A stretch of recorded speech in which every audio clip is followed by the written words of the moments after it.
दोस्तों, आज हम आपको बागेश्वर महाराज जी की जीवन परिचय की जानकारी देने जा रहे हैं, जिसमें हम आपको बताएंगे कि बागेश्वर महाराज जी का बचपन में किस प्रकार से जीवन बीता था, किस प्रकार उन्हें कठिनाइयों का सामना करना पड़ा, जब जाकर के आज महाराज जी को बागेश्वर बालाजी सरकार की कृपा हुआ। महाराज जी ने कितनी कठोरतम तपस्या की। पंडित धीरेन्द्र कृष्ण शास्त्री जी का जन्म 4 जुलाई 1996 में छतरपुर जिले के छोटे से गांव ग्राम गढ़ा में हुआ था। वे एक बहुत ही गरीब परिवार से संबंध रखते हैं। खुद धीरेन्द्र शास्त्री अपने के एक दरबार में कहते हैं कि बचपन में उनके पास कभी कभार एक वक्त का भोजन भी नहीं मिलता था। हमारे पिताजी गरीब थे, वे दान दक्षिणा लेकर ही हमारा भरण पोषण करते थे।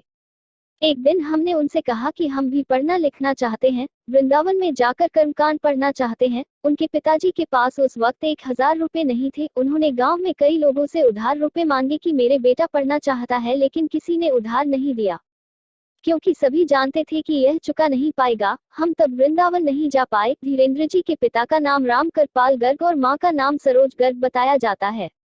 उनका एक छोटा भाई और एक बहन है। उनके दादाजी एक सिद्ध संत थे जिनका नाम भगवान दास गर्ग था। वह निर्मोही अखाड़े से जुड़े हुए थे। वे भी दरबार लगाते थे। पंडित धीरेन्द्र कृष्ण शास्त्री अपने दादाजी को ही अपना गुरु मानते थे। उन्होंने ही उन्हें रामायण और भागवत गीता का अध्ययन करना सिखाया था। पंडित धीरेन्द्र कृष्ण शास्त्री ने बड़ी मुश्किल हालातों में 8वीं तक पढ़ाई अपने गांव में की।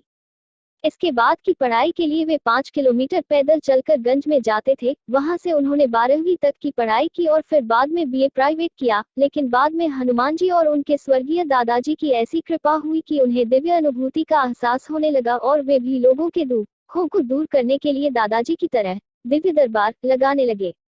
हालांकि 9 वर्ष की उम्र में ही वे हनुमान जी बालाजी सरकार की भक्ति, सेवा, साधना और पूजा करने लगे थे। कहते हैं कि इसी साधना का उन पर ऐसा असर हुआ कि बालाजी की कृपा से उन्हें सिद्धियां प्राप्त हुई। क्या है बागेश्वर धाम? बागेश्वर धाम सरकार छतरपुर के पास गढ़ा में बागेश्वर धाम है, जहां पर बालाजी हनुमान जी का मंदिर है। हनुमानी के मंदिर के सामने ही महादेव जी का मंदिर है।